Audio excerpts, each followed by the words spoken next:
Did you know that in the last decade, there's been a surprising shift in the employment landscape? Now, almost 1 in 4 husbands finds himself in the intriguing position of earning less than his wife. This fascinating shift in traditional roles has sparked many a conversation, and for good reason. Now imagine a couple. Let's call them John and Jane. They started their journey together like many others, fresh out of college, full of dreams, aspirations, and a shared vision for their future. John, an aspiring writer, and Jane, a determined engineer, embarked on their respective careers with equal enthusiasm. In the early years, it was John who brought home the proverbial bacon.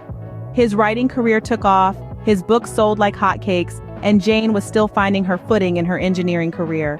They were happy, reveling in their youth, their love, and the success they were beginning to taste. Fast forward a few years and the tides had turned. Jane's engineering prowess had propelled her to the top of her field.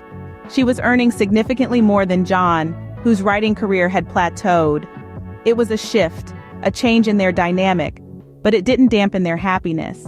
They were still very much in love, still very much a team, despite society's raised eyebrows and the unasked questions that lingered in the air. They found joy in their shared successes. John found happiness in Jane's accomplishments, and Jane found fulfillment in John's unwavering support. There was no competition, no comparison, just two people, united in their love and respect for each other, navigating the ebb and flow of life together. The story of John and Jane is not uncommon. In fact, it's becoming increasingly prevalent. The shift in traditional roles has led to a reimagining of success, of happiness. It's no longer about who earns more or who brings home the bacon. It's about shared dreams, mutual respect, and unwavering support. So as you reflect on your own journey, your own roles and responsibilities, consider this. Success doesn't lie in who earns more. It lies in happiness, in love, in mutual respect, and shared dreams. It lies in the ability to navigate life's ups and downs together, to celebrate each other's successes, and to support each other through the challenges. John and Jane found their happiness not in who earned more, but in their shared journey, their shared dreams.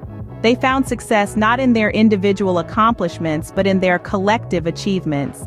So, ask not who can lead a successful life in terms of earnings, but who can lead a successful life in terms of happiness, of fulfillment.